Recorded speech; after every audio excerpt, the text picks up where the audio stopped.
سلام دوستای عزیز، آرزو دارم که جور خوش صحتمند باشین. دکتر سلیمان آرش هستم، متخصص داخلی اطفال و نوزادان.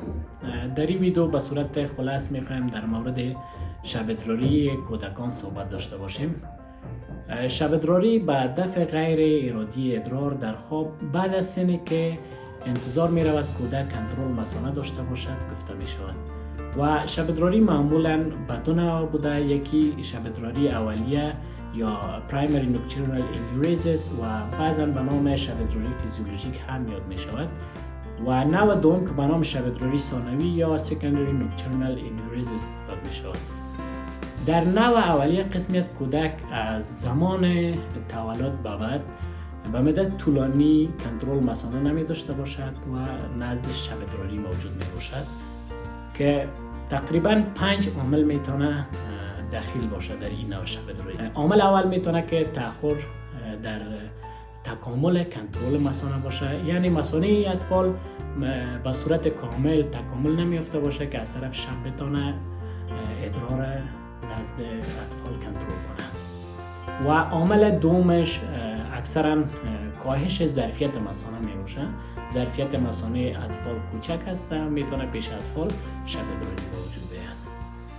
و عامل سوم اکثرا پیش اطفالی که سابقه فامیلی نزدشان وجود داشته باشه، مثلا پدر و یا مادر در خردی شب ادراری داشته باشه، میتونه پیش اطفالشون هم شب ادراری با وجود بیاد.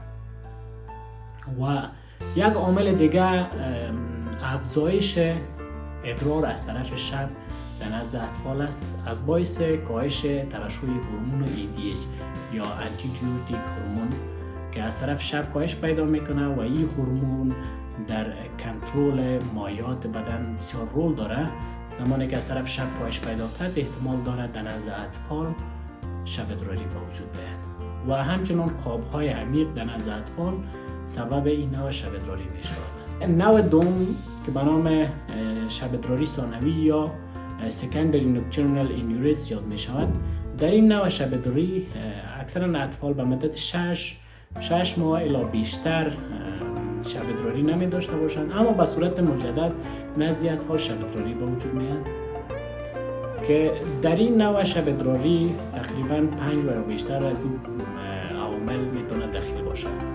میتونه تشوشات روحی روانی ناشی از مشکلات خانوادگی نزد اطفال باشه. عامل دومش میتونه انتونات طرق بولی نزد اطفال یا urinary tract infection باشه. عامل سوم قبضیت احتمال داره که از باعث فشار آوردن مثانه از طریق روده ها سبب شب ادراری نزد اطفال شود.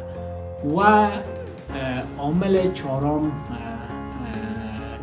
مرض شکر یا دیابت تایپ 1 سبب نوکتورنال اینیوریز هم شده میتونه.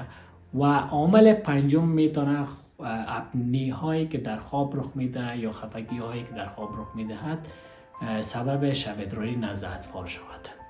تداوی و یا کنترل شب ادراری قسمی است که در نوع اول اکثرا به صورت بنفسهی یا خود به خود کنترل می شود و خوب می شود اطفال. و چند نکته را باید از در این مورد توجه داشته باشیم.